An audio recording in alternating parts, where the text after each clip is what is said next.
Nerdettes, nerds, and nerdlings of all ages, thank you for choosing to listen to our show. We know you have many options to listen to, and while you can still listen to the others, it means a lot that you would take some time to listen to us. Join us every week for the latest set reviews, Commander Tech, and news straight from Wizards of the Coast. And while you're at it, really help us if you would interact with the algorithm. Everything from likes, shares, to commenting in the videos, as well as subscribing if you think we've hit it well enough. All of this helps us build towards a better show. Thanks so much, guys. Here at Planeswalker Radio, we love to turn cardboard sideways and sling spells. When we do so, we want to be in a professional, relaxing, and safe place. That's why we choose to buy our cards and play our Magic at First Player. Their card-savvy staff are some of the best in the business, with decades of experience between them. They're always looking to create a welcoming space for the community while helping them find the cards and products that they're looking for. Don't live in Calgary, Alberta? Not a problem. They have an easy-to-use website that ships Canada-wide. Visit firstplayer.ca for all your Magic, Pokemon, and Lorcana needs. They also have a wide range of accessories to help protect whatever you play. First Player, the heart of the gaming community and the heart of Calgary, Alberta. Don't go anywhere, guys. The show is about to begin. What is up, nerdlings? Welcome to another episode of Planeswalker Radio. And today we're talking about something John and I have been very excited for probably all year. Yeah, basically I spent the whole year except for Final Fantasy. Final Fantasy ended, and then immediately it was just this for the rest of the year. I didn't even care of whatever the last set was. Yeah. It was completely unimportant compared to this. 100%. That being said, guys, we're talking about Avatar. Heck yeah. So we're going to be doing this episode in two parts, just because there's so much content to cover. This is a full release. Yeah. Lots of cards, and all of them are fantastic. Yeah. It's just a bunch of really great stuff. And the biggest struggle was picking what to share, because the whole set is so flavorful and fantastic that pulling out cards to be like, we need to highlight this and highlight this, narrowing it down was a real struggle. Yeah, it was hard. I can imagine. I'm really glad I didn't have to sit in that chair and try and narrow things down. Yeah, I would have just splurged all 200 and something cards. Plus the extra set. We're looking at 130. It's like 330 some odd cards. I think. It's a lot. It's a lot of cards. Yeah. But very exciting cards all the way through. I do want to put it out there that if you haven't watched Avatar the Last Airbender, fix yourself. You really should. It's peak animation. Peak. And yes, the first season is a little bit kiddie. It's more of a kid's show when they first started it, but it is probably the best animated outside of anime show that has ever been created. If you've watched Star Wars The Clone Wars, but not Avatar The Last Airbender, it's basically fantasy Star Wars The Clone Wars. Yeah. It's the same idea where it starts out a little bit kiddie and then goes into something absolutely gorgeous. Just incredible. Yeah. So highly recommend the show to those of you who haven't watched it. I am looking at Bree, and I am looking at our guy in the chair. Ruben, watch the show. Anyway, moving onwards. We're gonna get stuck right in here, guys. Talking about some of the mechanics we're expecting to see we know we're gonna see with this set release. Yeah. Fortunately, they've used some stuff that has already existed, and then the stuff that they're coming out with is limited again. I have this issue with every Universes Beyond. Yeah. There is a limited set release that it's not going to get support for beyond, but they've done it in a way that I don't think they really need any more support. That with all of them, I think, it falls into one of a few categories. It falls into kicker costs. Yep. Right? It falls into generic mana, well, not generic mana generation. It's actually red mana generation. But a generic way of generating mana. Yep. Right? Generic way of giving 1/1 counters. Yeah. And a generic way to blink. Yeah. So, I mean, all of these mechanics already exist in the game. This is just putting a different flavor on them. Exactly. So, to your point, and that's kind of my point as well, they don't really need more support in the future, which is nice. We might get a Legend of Korra set at some point in the future. Who knows? Cool. And that might provide some support to these mechanics. Yeah. But at the end of the day, they're doing what Magic already does. Yeah. Exactly. I think if they're going to make new mechanics, it's better to do stuff like this than like the web slinging, which I will always hate. Yeah. It'll just be always terrible. Yeah. This is playable and doesn't actually even need extra support because it fits into other things. This is the Absolutely. support for Yeah. existing mainstream mechanics. Absolutely. Yeah. So anyway, let's dive straight on in here, ladies and gentle nerds. We've got airbending as the first key mechanic that comes in. Now you'll notice all of these are a form of bending. We don't get the fancy bendings like blood bending and metal bending, but if we did, that would overcomplicate things. So I Yeah. think they played it safe there. I agree. And then there are also cards that I've seen that have those aspects in them anyway. Yeah. So they've found a way to incorporate the special bending. Yeah. That being said, airbending. So airbending is essentially a fancy way to say blink. So to airbend a permanent or a spell, you exile it, and as long as that card remains exiled, its owner may cast it by paying 2 rather than its mana cost.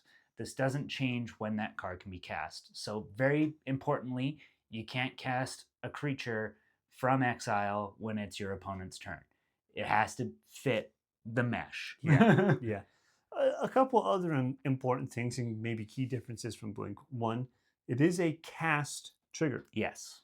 right? You are casting. The other thing with it is because it's a cast, it doesn't technically count as a blink. A blink is exile and then return. You have no other interaction. This requires an extra cast. That's fair. So there's some ways to, I think, maneuver it really nicely, Yes. right? Things like discard or discounted cost and all that, right? Yeah. If it's a white card and you have a pro medallion and a white crystal in there, it's free, right? Yeah. So because it's a cast, you have ways to work it around and really manipulate the way that you use this. Yeah. I think it's a fun addition. A fun mechanic for sure. Yeah. I think we're moving into water bending here, which in my opinion is actually just kicker. Yeah. It's just a fancy way of doing it. Yeah, it is just a kicker cost. Yeah. Yeah. So water bending will request mana to waterbend in some version, or request payment essentially. To pay for it, you can tap an untapped artifact or creature rather than pay that mana cost. Yeah, absolutely. Okay. If you choose to tap a creature to help pay waterbending cost, it can be one that just came in under your controller's turn. Yep. So if you're bringing a whole bunch of like tokens that are summoning sick or something like that, they can essentially be mana dorks for a turn. You just use them as your waterbending kicker cost. And yeah, at the end of the day, it improves whatever spell you're casting. If it has a waterbending element, perhaps paying 2 waterbending will give it 2 1/1 counters if it's a creature. Stuff like that. That's what we're really seeing with waterbending. It's just extra flexibility. Is all it is. Yep, absolutely. Next up is probably the one I'm most excited for. Probably the most powerful as well, in and my by opinion. far the most powerful. Yes, absolutely. So this is firebending. Whenever a creature you control with firebending attacks, you add that much red mana. You don't lose this mana during combat. So you fill your board with a ton of red creatures that have firebending, or you find a way to give all your red creatures firebending. I'm sure there's probably a way. And then you swing out with a big board. You have mana that you can then use to cast instants, buff those creatures, second attack phases via instant if you can. Lots of adjustability. Yeah, especially if you do things like figure out how to have flash for everything to bring things in, right? It's important to note that it's on attack trigger, not damage. It's not even on declared blockers. So you can just combat trick out the wazoo for free. This firebending scares me in a Zada deck. Not that Zada needs any help, but it does. Yeah, absolutely, absolutely. There are places where this will just get absolutely abused, and it'll feel unstoppable. Yeah, absolutely. So lots of really cool stuff there, and lots of cards that support the firebending mechanic in an insane amount of ways. But we'll get to that. In this episode and the next, there's there's some crazy stuff. Yeah. The next one that we're going through is earthbending. Earthbending, I think, is the most fun of all of them. I think this is one where we'll just see some crazy stuff come out of it and not expect it. We might see mass land destruction actually have a purpose for existing. Yeah, we might see like accidental mass land That destruction, too, right? yeah. Things like Yeah. I'll get into it in a moment. So what earthbending is you choose target land that you control. When earthbending resolves, that land becomes a 0/0 creature with haste and is still a land. Then you put 1/1 counters equal to the earthbending number. It will always have a number. Sometimes it'll be X, you can pay into it, but it will always have a number. Yeah. And then because they have haste, whenever you cast, or not cast, whenever you play a land, you just earthbend it right away. Yeah. And if you don't want to use it as an attacker or anything like that, tap it for mana. Yeah. Totally. Right? Yeah. Like it's just flexible, flexible, powerful. You can do what you want with it. And at certain points, I'm sure you'll get to a stage where you're putting out 12 lands that are stomping over people's faces. I guess an important part to mention as well is if the land dies, it doesn't go to the graveyard. It basically goes and then bounces right back to the battlefield. Yeah, right. So you don't lose the land; you just have free creatures, which is incredible. Yeah, by the way. Usually, when a land becomes a creature, it's a creature, and if it dies, it dies. Yeah. This is working around that. And and in green where lands are just readily available, you just get them. Imagine a landfall deck where all you have is 99 lands and a couple earthbenders, or a really good earthbending just commander. An earthbending commander. What else do you need? Nothing. My goodness. Yeah, kind of crazy. Last mechanic that they're bringing in with Avatar the Last Airbender is experience counters. This is something we've seen before on several different cards. And I think it's really good fuel to that fire. Yeah. Experience counters, if you don't know, are permanent counters that attach to the player directly. They're not on a creature. They're not on the board. They're player direct attachments. So really hard to remove. There's 5. There's probably a lot of cards out there, but I know of like 2 that can remove experience counters from a player. So if a player has an experience counter based deck and they get typically 10 of them is enough. Yeah. Once you hit that point, it's game over. They're doing whatever they want to do without the restriction of having stuff out that generates it. Yeah, exactly. So really cool to see some more support for that mechanic come in. And thematically, really cool. Really cool. I wish we had more space so we could go over all the experience cards. I think I might have left one in here just so we can show it. There's one card in here that uses experience counters that we're going to talk about, but there's several cards all end game that are doing it. It's really great. Yeah, it's really cool to see them include a mechanic that already exists to explain a plot point of the show. Yeah, I love that. Yeah, really well thought out there, which I appreciate. Yeah, absolutely. Next up, we've got some types. So really kind of the bread and butter of what this set is going to be, the types of cards you're going to see, and the important ones that you're going to see more specifically. Yeah. The biggest one that we're going to see come back and get more support is allies. Yeah. I feel like half the cards that I read while I was going over this have to do with allies. Allies are such a big thing. Yeah, I mean 90% of this first episode is ally cards. Yeah, it's all just allies. It's just crazy. So lots of support there. Not that Ally really needed any more cards. No, they were doing fine without it. They just hadn't seen support. You know what? I think one of the sets we just had allies. Maybe I think Final Fantasy had allies. Yeah. Yeah. So like, it's rapidly sneaking, I think, into the same category as like vampires, humans, zombies, soldiers, vampires. All the big ones that everybody knows, and you see them, you're like, oh man, this is going to be a bit of a slog, right? Yeah. They're getting to that point. Yeah, absolutely. Elves. How do we not mention elves? Yeah, really, Everything's an elf, I'm pretty sure. I don't actually know of a creature that isn't just secretly an elf playing something else. Yeah, they're all elves in a trench coat. Yeah, absolutely. The next type that we've got is lessons. Lessons are a returning mechanic, but not a very common one that we've seen lots of. So it's really nice to see, again, just some more support for an already existing thing. Yeah. We don't have scientists coming into the battlefield. Spider-Man. There's a card that we won't talk about, so I'll bring it up real quick. They took the only scientist guy Yeah. and made him. Have to make him an artificer. He's an artificer. Yeah, absolutely. Yeah, makes sense. It really does. Create a word that matches the character within the context of magic. Just Okay, sorry. Yeah. Rant over. Moving on. Yeah. Lessons. They're a different subtype for instance and sorcery spells. Typically, they're going to be a buff style mechanic of some kind, maybe a debuff in some cases. But interesting to see him come back. It's I think kind of what they're doing is expanding with lessons. I haven't had much exposure to lessons. I didn't really buy into like Strixhaven or anything like that. That's fair. The original Strixhaven, the one coming up, I'm excited for that one. Yeah.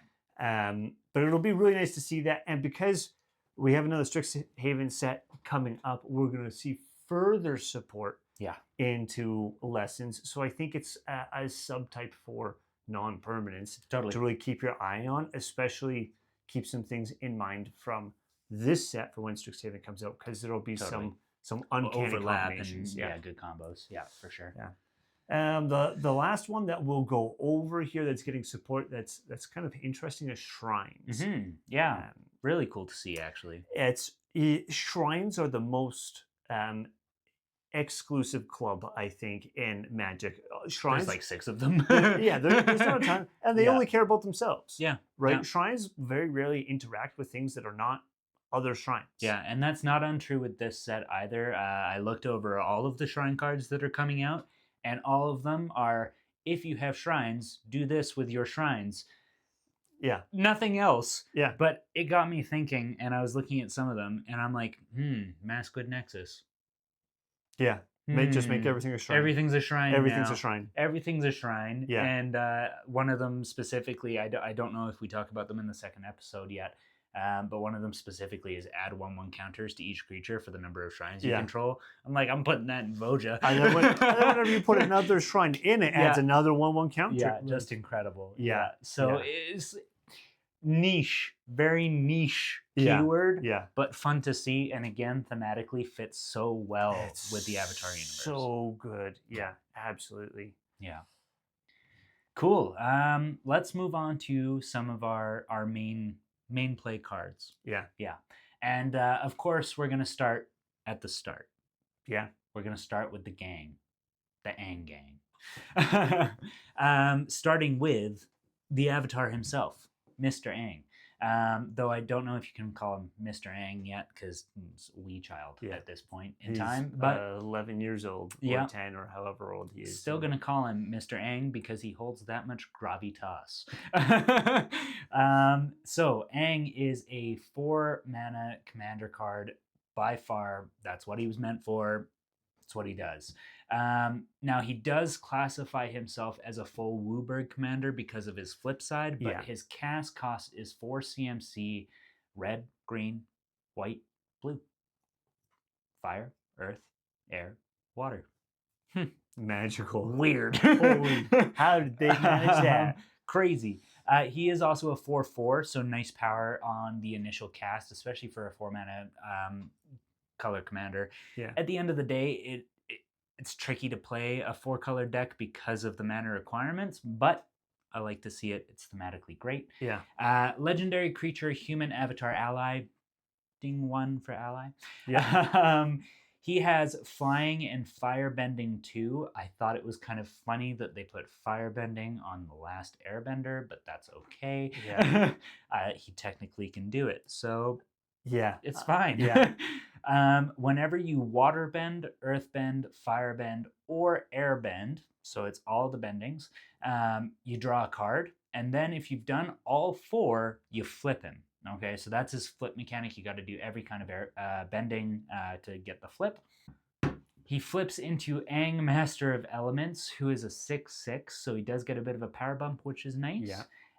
He is still flying, and he has in his text, spells you cast cost Wooburg less to cast. So that's 5 less, 1 of each pip, to cast any spell.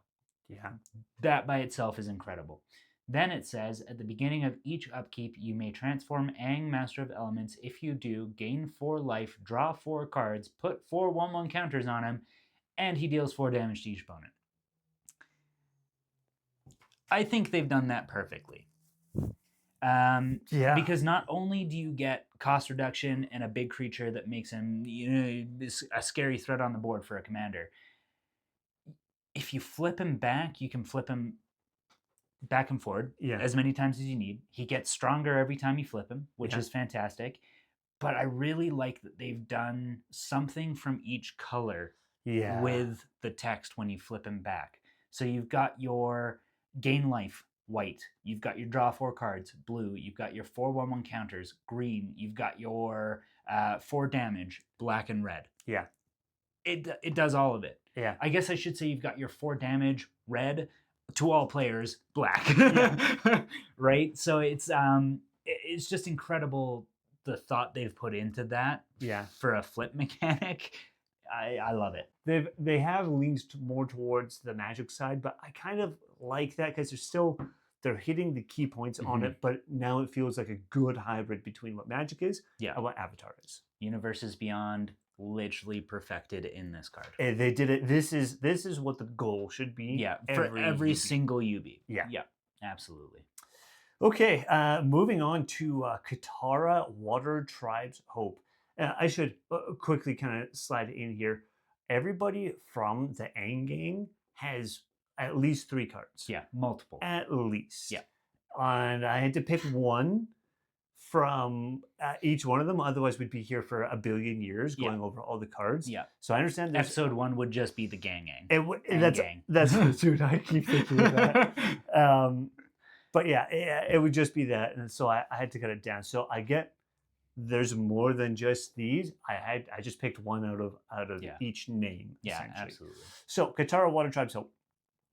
It is a 5 CMC, 2 generic, 1 white, 2 blue for a 3/3 legendary creature, human warrior ally. Makes 2. Bing, bing, bing. She's got Vigilance. When Katara enters, create a 1/1 white ally creature token. Technically 3. I'm going to count it 2.5 for that is what I'm going to do. Yeah. She's got Waterbend X. Creatures you control have base power toughness XX until the end of turn. X cannot be 0. Activate only during your turn. Excuse me? Waterbend X, to give every creature the same power and toughness, is just nutty. In token color. And not only she makes a token herself, but in token colors. Yeah. Just nutty. Like, I understand also the idea of Water Tribe's Hope, and now she's the powerhouse. Yeah, she is breathing life into the people of her Water Tribe. Her mat. This is just nutty on so many levels. And the thing that I really love is it's so simple. Yeah. There's no weird extra bits and moving pieces that you have to do to make this busted. This is a mechanic we've, to a degree, seen before. Yeah. X, pay X, and creatures get X power toughness. That's a mechanic we've seen before. Yeah. They've just put it into a card in such a nice way. Such a broken mechanic. Yeah. That's all I gotta say about that. It's just fantastic. Yeah, really good. Next up, we've got the big brother, Sokka, Tenacious Tactician. This is a 4 CMC, 1 generic, 1 blue, 1 red, 1 white for a legendary creature, human warrior ally. Bing, bing, bing. Yep. He is a 3/3 with menace and prowess. I love that he has menace. I think that's just great. It fits his chaotic nature. Yeah, absolutely. And then prowess, just for those of you who don't know, whenever you cast a non-creature spell, this creature gains +1/+1 until the end of turn. So that speaks to the theme of he's got a boomerang and a sword. Actually a club for most of the show, to be fair. Yeah. A boomerang and a club, and all these magicians are throwing water and air all around him, and he's just bapping people on the head. The more elements are flying around him, the crazier he gets. He just goes nuts for it. Yeah, it's great. Really cool. His other text says, other allies you control have menace and prowess. Nuts. And then whenever you cast a non-creature spell, create a 1/1 ally creature token. Fun fact, you can put Katara Water Tribe's Hope into a Sokka deck. Yeah. So that's a thing. Just nutty. Yeah. The support allies get from these 2 cards alone. It's is enough for an entire year, and we've got more coming. Yeah, it's just absolutely unbelievable. The art on this is hilariously fantastic. It captures the card. The card captures the card. It captures the card. It captures kind of the warrior essence that Sokka is trying to embody until he actually gets it. Yeah. Up to also the just raw chaos that Sokka is. Yeah. I love it so much. Yeah. This was absolutely one of my favorite cards. Yeah. I'm not excited for John to build this deck because I know he's going to. I'm so tempted. There's so many cards that I've seen in this deck where I'm like, I might build that. Yeah. Right? I haven't had a card that I've been like, I might build that for like a year, and now I'm like, this whole set. I've got a whole set to build. Yeah, just the whole thing. I'm just gonna build the whole set into Absolutely. a deck. I guess we're moving on to Toph. Earthbending Master is a 4 CMC, 3 generic, and 1 green for a 2/4 legendary creature, human warrior ally. I think Ding, that's 4. ding, ding, ding, ding. Toph has landfall. Whenever a land you control enters, you get an experience counter. This may be one of the most busted ways of gaining experience counters. She's going immediately into my Yarok deck. Well, she should. Because I have Marin in there, and I've not really found a use for Marin yet, but just the fact that I'm going to have 20 experience counters in one turn, and then I can play Marin whenever I get her. It's just unreal. Yeah. And Toph goes on to say, whenever you attack Earthbend X, where X is the number of experience counters you have. Even Toph by herself is insane. Just, well, that you can gain multiple experience counters and then attack, right? And be uptaking that by 2, 3, 4 every turn. Just, especially if you're making lands that essentially can't die. Yeah. It's just really good. Insane. Cool. Next up is Fire Lord Zuko. So first of all, I just want to touch on the art of the card before I even get into talking about the card. So there's another card that we're going to talk about in a little bit. Guess what? It's Azula. The artwork for these cards, dude, it's so good. So incredible that if I get them, I'm not even going to play them. They're going to go in a picture frame, and I'm going to hang them on my wall. Yeah, they're just incredible. So incredible. The wild part as well, between those two. Yeah, there's an instant card between them, right? There's a whole nother row. It's a 6-piece is scene. It? Oh, yeah, beautiful. And it's got like Fire Lord Ozai and like there's just a whole bunch of crazy stuff. It's like what they tried to do with Assassin's Creed with those lands, where it laid out the city of Vienna, I believe it was, with those lands. Yeah. But they've done it perfectly. It's so good. I'll find the scene and I'll put it up so you guys can admire it with us for a little bit. Yeah. Now let's talk about Fire Lord Zuko. 3 CMC, a red, a white, and a black for a 2/4, a little bit weaker, which I didn't thematically felt right, but I'll get over it. 2/4 legendary creature, human, noble, ally. 5. Ding, ding, ding, ding. Firebending, his text says, Firebending X, where X is Fire Lord Zuko's power. When you cast a spell from exile, and whenever a permanent you control enters from exile, put a 1/1 counter on each creature you control. I think that speaks beautifully to the way that Zuko and Aang work together. Yep. And the way that their friendship kind of grows within the show. And for those of you who haven't watched it, I'm sorry I'm ruining it. Zuko is not a bad guy. He is for a little while. But just an incredible growth through the show. And in this fight, he uses airbending techniques. Yeah. He uses airbending techniques in the fight that they have on the card, and within Magic, the airbending technique is casting things from exile. And I think that is just incredible. And they've added these nice layers that make the UB feel like a proper set. Yeah. It's just, they've mixed the theme with the mechanics, with the lore, all really nicely into a nice, pretty bow tie for us. Absolutely. It's great. Yeah, beautiful card. Cheap cost for a 3-mana commander card, and incredible art. Just incredible. Yeah, Yeah. really love it. Yeah. Moving on though to Appa, Steadfast Guardian. I love that Appa got a great card. I think he got like 3 cards, Yeah, right? yeah. And all of them are actually decent. Mhm. This one was my favorite by far, partially because of the beautiful, art. yeah, right? beautiful artwork.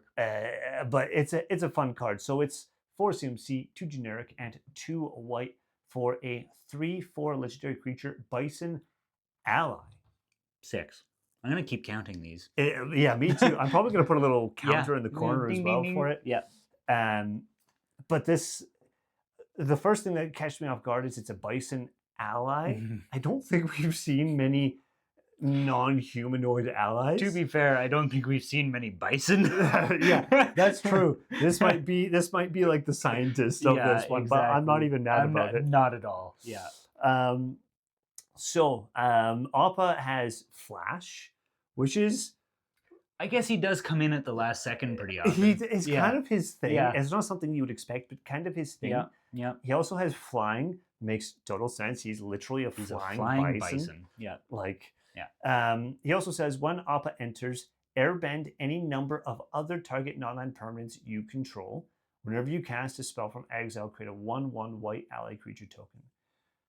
The idea behind this, again, of the flying bison are the original airbenders. Yeah. And he gets just unlimited control of his airbending there. I also love that it fits the character as well. Yeah. He comes in, he whisks away the entire board, and then you cast the board entirely back. Yeah. Taking full advantage of that exile mechanic and that airbending mechanic. You pair that with something like that Zuko card we just saw, and nutty things happen.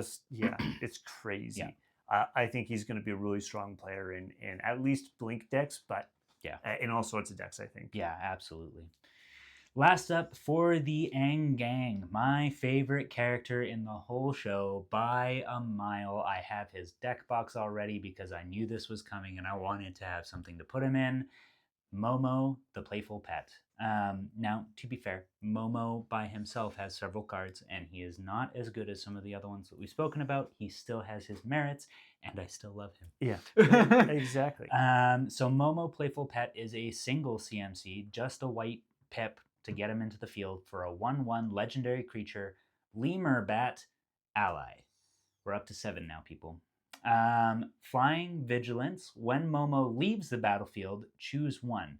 Create a food token, put a 1/1 counter on a target creature you control, or scry for 2. This fits beautifully with airbending. It also fits beautifully with Appa himself. I mean, that card we just spoke about. Yeah, absolutely. Exactly. Yeah. It plays off of especially the friendship that Momo has with Aang, with Appa, with the other airbenders pre the beginning of the story, basically. Right? Like it speaks to lemur bats so in general and their connection with airbending, just like how they did that with Appa. Yeah. Obviously, they're not the masters of airbending, so it's not going to be as strong as something like Appa's ability, but still very cool and very flavorful with how it fits with not only the mechanic, but with the story. Yeah. It's a fun one. I'm excited to see what he does, for sure. Yeah. I'm going to have all the Momo cards, again, not for any reason other than to have them. Yeah. But I love Momo. Yeah. Cute little rascal. He's great. I guess we're moving on subcategories here. We're talking about some masters and some avatars. Yeah, so we got some masters that we're going to speak about, some of the supporting characters we'll speak about, and then some of the villains. So we'll start with the masters. These are the characters within the show that taught Aang, that taught the entire gang, to be fair. Everything that they came to know. Yeah, exactly. We'll kick it off here with Avatar Kyoshi Earthbender. Now, these avatars also, not all of them got it, but I know Kyoshi for sure and Roku as well have 2 cards. Their other cards are Flipside Saga, so. Right. And so we'll talk about them in the next episode, probably. Yeah. Anyway, Kyoshi Earthbender is an 8 CMC, a massive Juicy. CMC. Yeah. 5 generic, 3 green for a 6/6 legendary creature human avatar. Okay. She says during your turn, Avatar Kyoshi has hexproof. Yep. Good. It's handy. It's all right. Yeah. I'm thinking so far the CMC doesn't offset it. Nope. I agree. The next part might. At the beginning of combat on your turn, Earthbend 8, then untap that land. Here, just have a free 8/8 land to swing immediately after you used it to cast Kyoshi. Yeah. Cool. Like, it's a cool mechanic. Yeah. I think potentially the biggest, outside of obviously something like Toph where it can grow with the experience counters, I think this might be one of the biggest Earthbends within the set. Yeah, I agree. You know, having an 8/8 creature just magically pop up that can't actually die, I'm not mad about it. I'm not mad about it either. Yeah. I still think like the ability absolutely is paid for properly by the 8 CMC, but 8 CMC is really steep, and I struggle to find a place where I think that this, at least without some sort of mana cheating, is a playable card. Now, to be fair, this is a mono green card. It is 5 generic and 3 green. Yeah. So if you're playing a mono green deck, potentially there's a good way for you to fit this in. Absolutely. Yeah. Absolutely. Yeah. Next up, we've got Avatar Roku Firebender. So slightly cheaper with this one. 6 CMC, 3 generic, 3 red pips for a legendary creature human avatar. He is a 6/6, and then his text says, whenever a player attacks, add 6 red until end of combat. You don't lose this mana as steps end. And then you can pay 3 red pips to target creature gets +3/+0 until the end of turn. Firebending Master, anybody? So Firebending, just to refresh your memory, we talked about it a little bit ago, is on attack trigger for your creatures when they attack. This is any player attacks. Yeah. Any player. Firebending Master. Firebending Master, absolutely. Like, and then he can spend it immediately on himself to give other things buffs, or himself buffs. And it's not even a tap ability. He just does it. it. Yeah. You can sink all 6 of that into this ability if you want, or instants that remove things, or whatever it is. There's options. Yes. You have options always. You are never out of mana with Avatar Roku on the field. I think value for value, Roku beats Kyoshi in the Avatar battle here. Yeah. To be fair, in the show, Roku beats Kyoshi in the Avatar battles. Yeah. At least if you ask me. Yeah, absolutely.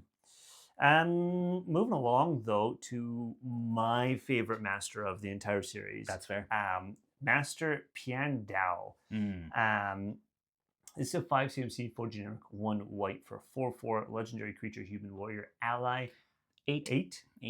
And he is a 4/4 with first strike. Incredibly fitting. So good. It just makes sense. Yeah. Whenever Master Piandao attacks, look at the top 4 cards of your library. You may reveal an ally, equipment, or lesson card from among them. Put them into your hand, and put it into your hand. Put the rest on the bottom of your library in any order. Filtering, learning lessons, increasing capability. So storyline wise, when we go through Sokka's journey with Piandao, they find an ally, they find a piece of equipment, and he definitely learns a lesson. I don't even know what else to say. It's just good. Just a home run out of the park. Potentially slightly too high a CMC for me if I were to have a critique, but outside of that, great card. A little bit of mana cheating fixes that. Yeah, really exactly. All right, next up, we have got Master Paku.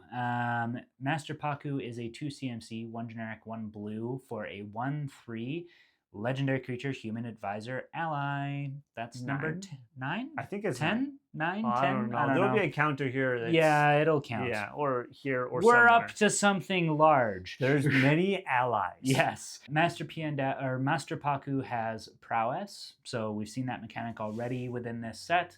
But it's whenever a non-creature spell is cast, add 1, or add 1/1. Whenever Master Paku becomes tapped, target player mills X cards, where X is the number of lesson cards in your graveyard. Kind of cool. Kind of cool. Yeah. Different take on mill, different way to make mill happen. Lesson cards, of course, are going to be in the form of a sorcery or an instant. So if you're in a blue Spellslinger deck, you're most likely casting a lot of lessons and potentially milling for large numbers. Story-wise, I don't know if it fits as well as some of the other cards we've seen. The closest that I can get to this is he's a very tough love type of character and has no issue teaching at the detriment of his students. Yeah, absolutely. Right. That's the closest I can get to this. It doesn't feel quite like how Piandao or the avatars or any of them felt, for sure. To be fair, though, Master Pagu, he plays a role in the story, and it is a decently large role, but it's not at the same level as the others that we've talked about so far. Yeah, and there's kind of other sub-story happening at the same time, whereas like Piandao, that is the story that is happening. Exactly. It is Sokka's training, that kind of thing. Yeah, right? exactly. Yeah. Moving on to another card that I might build. My favorite master of the entire set and my favorite master of the entire show. So I think John spoke about his, this is mine. I think this is just the best character in the show, hands down. So we picked out Iroh Grand Lotus. He has a 6 CMC cost, 3 generic, a green, a blue, and a red for a legendary creature, human noble ally. There it 11, is again. maybe? Something like that. Yep. It's on there. I'm going to count while you're talking. Sounds good. He is a 5/5 with Firebending 2. Seems legit. Checks out. Yep. During your turn, each non-lesson instant and sorcery card in your graveyard has flashback. The flashback cost is equal to your card's mana cost. Great.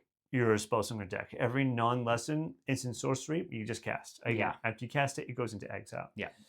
During your turn, each lesson card in your graveyard has flashback 1 generic. What? What? Like, especially when you take into consideration, sure, there's some coming out in this set. There's some that came out in Strixhaven. There's more coming out in the future Strixhaven for sure. Yeah. The support for this is just nuts, and it's only going to get more nuts. Yeah. I don't actually have words. 1 generic for any lesson is crazy. It's just nuts. I've not looked at the lessons too closely yet, but I know that there's some good ones in there. We're going to see some returning mechanics that we've seen before. I wouldn't be shocked if we saw a board wipe of some kind. I wouldn't be shocked if we saw kill spells, buffs, everything. Card draw. Like everything will be in the form of a lesson, and he's going to be able to just abuse the crap out of it. Not only that, the Firebending 2 in there as well. He gives himself 2 mana to cast 2 lessons for free, essentially. It's just good. Yeah. Thematically, the art is also beautiful. It's having incredible. The entirety of the Lotus, the White Lotus, the White Lotus order behind them, I think is just incredibly good. It's just satisfying. Yeah. It feels good. Yeah. I like looking at it. Yeah. Anyway, shock. Moving onward to our supporting characters. Now, these are characters within the show that turn up from time to time or are slightly more common, but not part of the main cast. And we'll start with probably the craziest character in the entire universe. Some of the best humor, I think. Yeah. Also, and he's just nuts and fun. And mixed with incredible life lessons that I took away from it. It was kind of weird how they did that. They basically took Iroh and like, let's make him a little bit insane. Yeah. So for those of you who haven't watched the show, because everybody else knows what we're talking about, this is Boomy Unleashed. He is a 5 CMC, 3 generic 1 red, 1 green for a 5/4 legendary creature, human, noble, ally. We are up to 11 now. I did the recount. That's 11 total allies that we're at so far. Boomy has trample, and Yep. then says when Boomy enters Earthbend for 4, great, Cool. strong Earthbend. Whenever Boomy deals combat damage to a player, untap all lands you control. After this phase, there's an additional combat phase.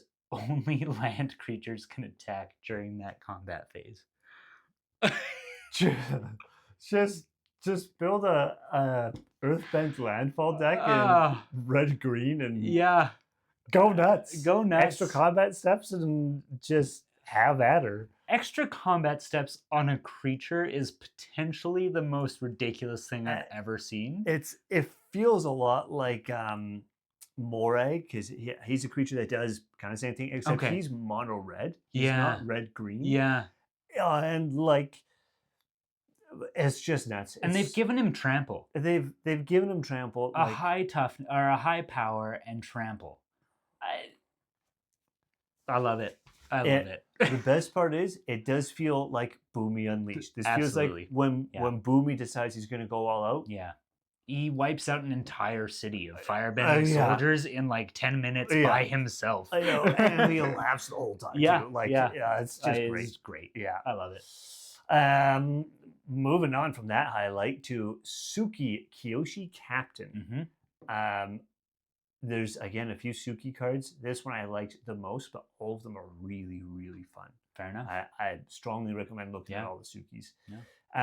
This one is pretty basic though. It's a 3 CMC, 2 generic, 1 white for a 3/3 legendary creature human warrior ally this time. Number 12. 12. It's a 3/3. Says other warriors you control get +1/+1.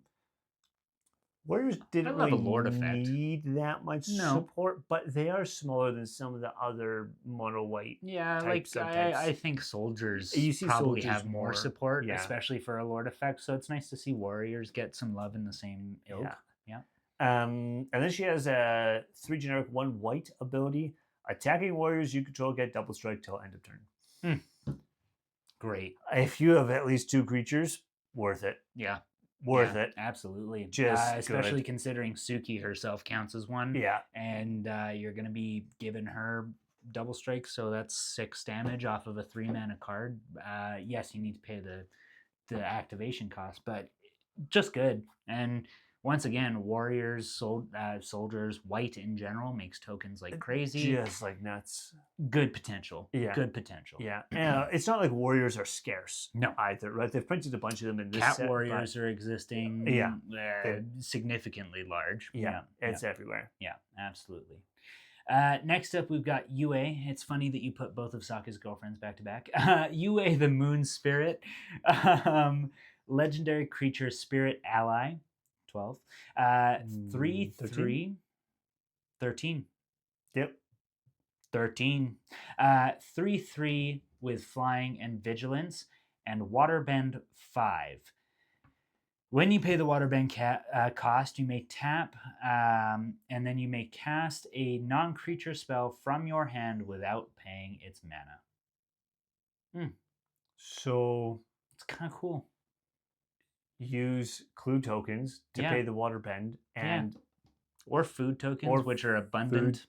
Yeah, like anything like that. Even tokens that you just put in can't fight. Yeah, drop in whatever you want. Yeah. I see a blasphemous act coming out with this. Yeah, straight up free blasphemous act. I'm imprisoned in the moon. That's good. That was a little diabolical. That's I good. apologize. I liked it though. It's funny. Oh, good stuff. Oh, Lots man. of possibilities though, guys. Waterbend 5 sounds expensive, but again, you're in blue. You're probably in some other color that is going to create tokens in some form or another. Make it work. I think a key thing to also mention is this likely will not be a commander. This is a 99 this is filler this for is sure. a 99. Absolutely. Moving on to Jet Rebel Leader. It is a 4 CMC, 3 generic, and 1 white for a 3/4 legendary creature, human rebel ally. It's like 14. 14. 14. Whenever Jet attacks, look at the top 5 cards of your library. You may put a creature card with mana value 3 or less from among them onto the battlefield, tapped and attacking. Put the rest on the bottom of your library in any order. I like that. That's good filtering. Especially in white, where a lot of the creatures are either incredibly expensive or incredibly cheap. Yeah. I like that. That's cool. It fits thematically, him and his little gang. He's kind of pulling them out and all that. His Robin Hood band, if you will. Yeah. I think it's really interesting idea. The filtering, because it's mana value 3 or less, you have to be real careful with how you build your deck. Yeah. Keep it really low to the ground. Yep. I also don't think that this is commander material. This is 99 material. Yeah. I do like that it's an attack trigger as well. Yeah. Rather than like a combat damage trigger or something like that. It's just, it shows his ferocity, and it's just, I'm going to attack and this thing's coming with me. Yeah, right? exactly. I think that's cool. Yeah. Next up, we've got Ty Lee, Artful Acrobat. Ty Lee, Artful Acrobat is a 2 generic, 1 red for a 3 CMC legendary creature, human performer. She's 3/2 and she has prowess. Makes sense. We've seen lots of prowess so far in this set. And then, whenever Ty Lee attacks, you may pay 1 generic. When you do, target creature can't block this turn. Thematically, perfection. It's really, really good. Now, I appreciate there's another Ty Lee where it's G blocker, and they kind of go a little bit more into it. I like this one better. Yeah. For the reason that making somebody unable to block actually feels like she's. I just think to the scene where Ty Lee and Sokka meet for the first time, and Sokka goes at it, and she hits him 6 or 7 times, and he can't move, and it's a one-on-one. I'm going. You're not stopping me. That's the end of it. Absolutely. I think thematically, very cool card. No fun mechanics with this one outside of the prowess, but she can become quite a problem with that prowess. I think. I agree. Especially against if you're looking at single target combat type thing, and I mean that's the thing. Yeah, you pay the 1 and she can't be blocked. I don't think this is commander material, but if you wanted to, you could build this as a Voltron commander that is just unstoppable. Yeah. Absolutely. Next up is Ty Lee's best friend, kind of, sort of portrayed. It's complicated. Yeah. My Scornful Striker. This is a 2 CMC, a generic, and a black for a 2/2 legendary creature, human noble ally. That's number 15. That's number 15. My has first strike. Makes sense. And whenever a player casts a non-creature spell, they lose 2 life. Guess what this is going in? There's so many. This card is going in Lysa so fast. I mean, this is great for Lysa. Just funny. It goes in so many things. It follows the principle that Black likes to follow, where Mai gets the benefits and all that. It's somebody else does something, they get punished for it. You don't, type thing. Yeah, absolutely. But also follows the idea of who Mai is very. Yeah, very well. I mean, the first strike, thematically, she's always throwing knives before you even know she's there. So I like it. Yeah, I like it. All right, last of our supporting characters here. This is June Bounty Hunter. She is 2 CMC, 1 generic, 1 black for a 2/2 legendary creature, human mercenary. So we've seen mercenaries before, which is nice. Not an ally this time, so we can't do the ding, ding, ding, but it is what it is. June's text says, June can't be blocked as long as you've drawn 2 or more cards this turn. She has a generic, 1 generic cost, sacrifice another creature, create a clue token, activate only during your turn. Clue tokens, if you don't know this already, draw you a card. You pay like 2 or 3 into it, sack it, draw a card. 2 sack, draw. Yeah. Right? Yeah. So, I mean, it's a total of 6 mana to get there if you're going the clue route. Yeah. But Black has no issue sacrificing life or creatures, that kind of thing, to draw cards anyways. Yeah. So the clue tokens really, they're kind of in case of emergency type Yeah, thing. absolutely. And it makes sense. It's fitting for her. She's kind of a sleuthy type bounty She is hunter a PI, if you type. will. Yeah, Yeah, absolutely. exactly. So Yeah. I think very, very on point. Yeah. Very thematic. Fits really well. I enjoy how low to the ground this is. A 2 mana for or a 2/2 for 2 mana there. Yeah. And I mean, realistically, at the end of the day, this is a sack outlet for black. Yeah. If nothing else, this is another option for a sack outlet. Yeah. And absolutely. not a bad one either. Yeah. You know, there are things that you can do with clues outside of just draw cards, and I think this maybe gives you some options. I mean, even like a Bolus's Citadel on Yeah. this, you just I know Ruben likes to do it with blood tokens, but clue tokens, Yeah. same thing. Absolutely. Same thing. Absolutely. Villain time. Villain time. I'm excited. I'm very excited I get to do this card. I'm very excited. I'm kind of glad that it thematically worked out that I did Zuko and you get to do this one. Yeah, It's, it makes anyway. sense. Yeah. Yeah. Except technically, according to the art, we're backwards. We are. Yes, Yeah. we should swap seats We should just while swap you seats. present this Yeah. card. So our next card is Fire Lord Azula, and it is 4 CMC, a blue, a black, and a red. Mhm. For a 4/4 legendary creature, human noble. I like the exclusion of ally on this. Yeah. Right. Yeah. For her specifically, it makes so much sense. To be fair, I like the exclusion for ally on all of the villains. None of them have it. That's true. Yeah. That's true. Yeah. Azula has Firebending too. She also says whenever you cast a spell while Fire Lord Azula is attacking, copy that spell. You may choose new targets for the copy. Just Firebending likes to cast spells during combat. Very much so. How'd you like to have 2 lightning bolts for the price of 1, where you paid 0 because of firebending? like really, Yeah. It's just good. Yeah. There's so many things, and especially when you take into account the raw aggression of Azula. If you build with that in mind and just go for raw aggression, Yeah. And I do want to just quickly touch on the fact that it is any spell. So if you do find a way, we've talked about this already, but if you do find a way to give your creatures flash in some form or another, you could be dropping dual, I don't know, big old red things. yeah, and she is in blue. A lot of the things that allow flash enabling are in blue. It's very easy to do here. Yeah, it's very easy. Like, can you imagine getting like copies of Ristic Study? Mm-hmm. Yeah, I have 2 Ristic Study. I don't know if it's a legendary enchantment. I have no idea. And remember, it's not important to me. But if it's not, I got 2 of them. Yeah. Right. Yeah. Absolutely. Yeah. Yeah. Lots of potential there that goes beyond the raw aggression. And at the end of the day, the raw aggression outlook fits. You know, to your point, cast a lightning bolt while you're attacking, and now it's 2 lightning bolts. It's not legendary. Nice. Casting essentially 2 lightning bolts and Azula herself just fits with her. Yeah. Because she's insane. Yeah. In fact, I would not be surprised if somebody built an Azula deck and then just put all of the lightning Like bolt, chain lightning, all of that in there just because it's Azula. Yeah. Absolutely. Moving on to our next villain, we've got Hama the Bloodbender.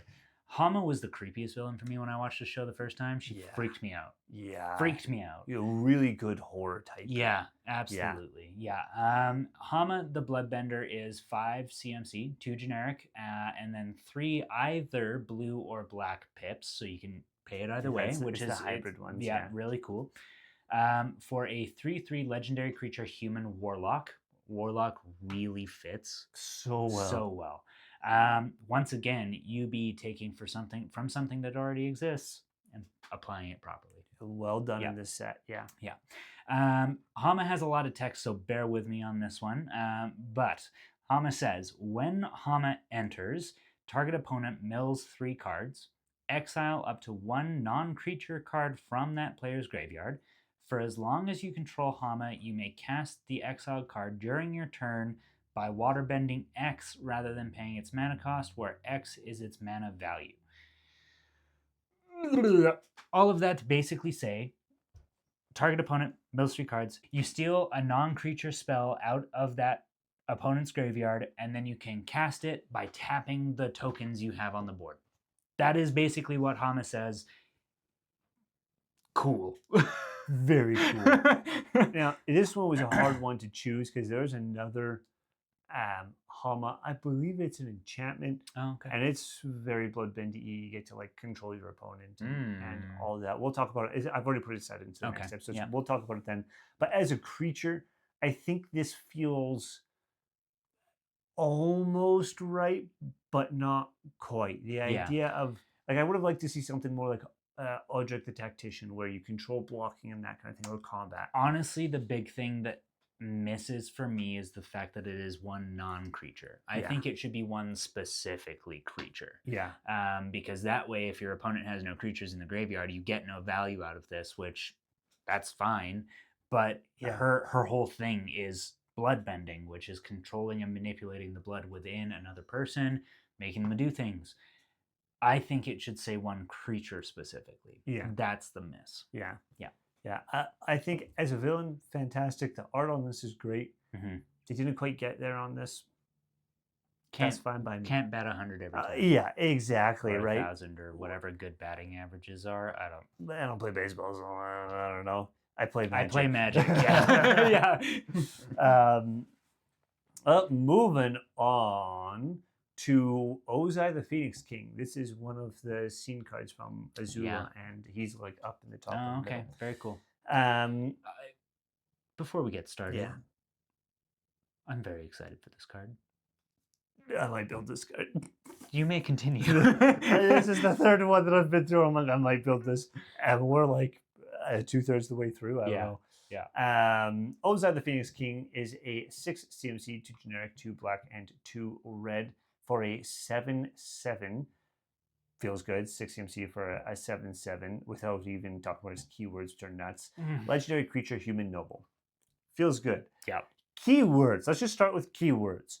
Trample. Fear. Firebending form.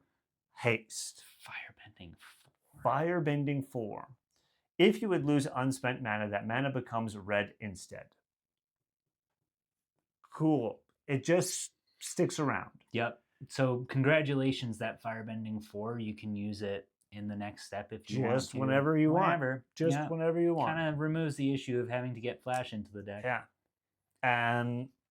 Ozai has Flying and Indestructible as long as you have 6 or more unspent mana. So it batteries all your mana. Everything.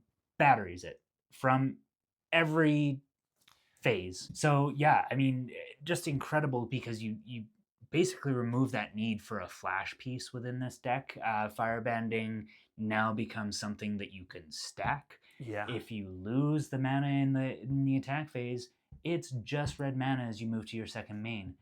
Guess what? It's still just red mana as you move into your end phase and as your opponents all take their turns. It is permanently on the board. The crazy part about this as well is both red and black a little bit more so, I think, from what I can tell, have X cost spells that require a whole bunch that you can just... Yeah. You don't even have to use lands to generate it. You use Firebending to generate it, and you just... Yeah. It stonks. This is stonks. It's free mana. This is potentially the most insane card within the entire set. The one thing you have to make sure that you do, though, is protect the crap out of him. He comes with his own Indestructible. The Indestructible at 6 is going to be so easy to accomplish. It is. You just tap 2 mana before you go into attack phase, and as soon as you attack, he firebends 4, you're at that 6. It's incredibly easy to maintain. The only thing I worry about is like Path to Exile and stuff like that. Yes. So there are ways of dealing with it. I would still put some sort of Boots, Greaves, Whisper Silk, something on him just to... Even just a way to make him hexproof. Yeah. Because if he's hexproof and indestructible... He's not going anywhere. He's not going anywhere. At that point, you need a Mass Exile Exile, and there's like 2. Or a Sack effect, Yeah. right? Yeah. Like, there's ways to get around it, but... Yeah. it's far easier to protect him while he's hexproof. Yeah, yeah. It's just a bonkers one. Insane card. Absolutely building it. Sorry to nobody. Yeah.